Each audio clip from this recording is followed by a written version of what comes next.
Hey there, folks. Santee at the Arizona Ghost Riders here. We got some mail. Hey, Santee, do one on mail order brides in the Old West.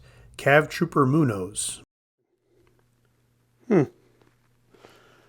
Why are redheads more expensive than blondes? Oh, blondes cost more to ship. Oh, that's weird.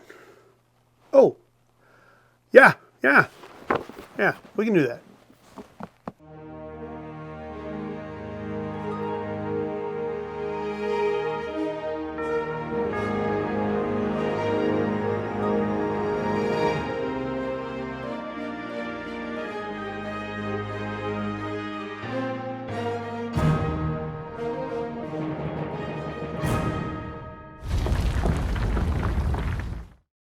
I think it's fair to say that the early Wild West was a man's world, truly.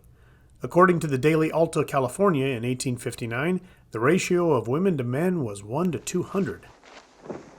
The fellers were trailblazing, toiling in the mines, and building towns and railroads.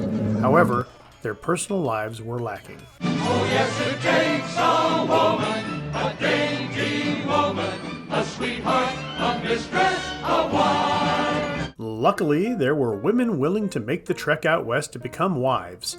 Now, the term mail-order bride makes it seem as though women were purchased through a catalog. That was not the case. You didn't just order a wife on Amazon and have her shipped to you. How are you this afternoon? All righty then. Through correspondence, two people would willingly enter into a relationship that would hopefully result in a marriage. It would start out as personal ads or through an acquaintance. The acquaintance part was like a blind date. Many folks out west had friends or family back east, so a letter probing for an available single woman was easy enough. The ads would tell a little about the man and what they were looking for in a wife. Available women reading Eastern newspapers would see these and swipe left or right. Sometimes women would advertise in Western newspapers. Why not just stay in the East and find a man? Well, some weren't having much luck finding the right suitors. Perhaps a bad home life also encouraged this, or due to a scandal, they had to leave. Not to mention the stories, newspaper accounts, and art made the frontier pretty alluring for women seeking adventure. So, a number of letters back and forth and maybe a photo at some point could seal the deal. There was even a special paper called the Matrimonial News, printed out of Kansas City and San Francisco. This was regulated to make sure everything was on the up and up. Both parties had to give physical details, including their financial situation. Interestingly, women's ads were free up to 40 words, but men's cost 25 cents. Anything over was a penny a word.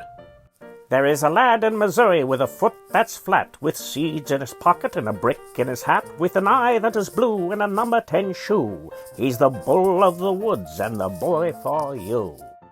Matchmaking services in the U.S. were becoming popular and very profitable. I have always been a woman who arranges things. In fact, by the early 20th century, some would be getting flack for scamming people out of their money. After choosing his soulmate, the man would pay for the woman to uproot her old life and travel past the Mississippi to a new life. In some instances, the man traveled to the woman and picked her up with a return trip. The part that shocked me about all this is how common the practice actually was. Many families out west started due to this. Of course, some relationships didn't work out, leaving the woman to return home or stay in the west to seek another destiny. One famous story tells of a future wife being robbed on a stagecoach. On her wedding day, she found out that the robber turned out to be her fiancé. Well, I'm one of the best-known men in these parts. Shockingly, this marriage did not work out. They were right. Everybody was right. You are a gentleman. I guess he failed to steal her heart. Some of you may have found out through genealogical searches or family records that a mail-order bride was in your lineage. Please feel free to share that in the comments field below. That womanly white. Brunettes.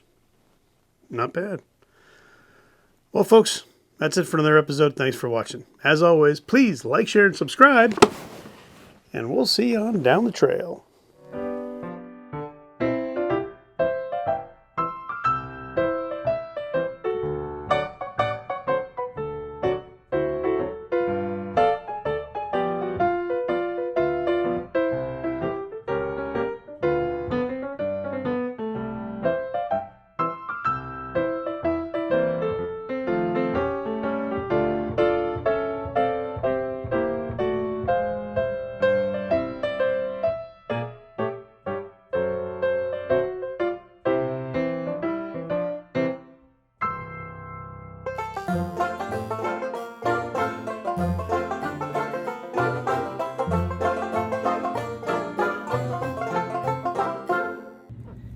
We got belly rubs. We got belly rubs on the pig. Belly rubs on the pig.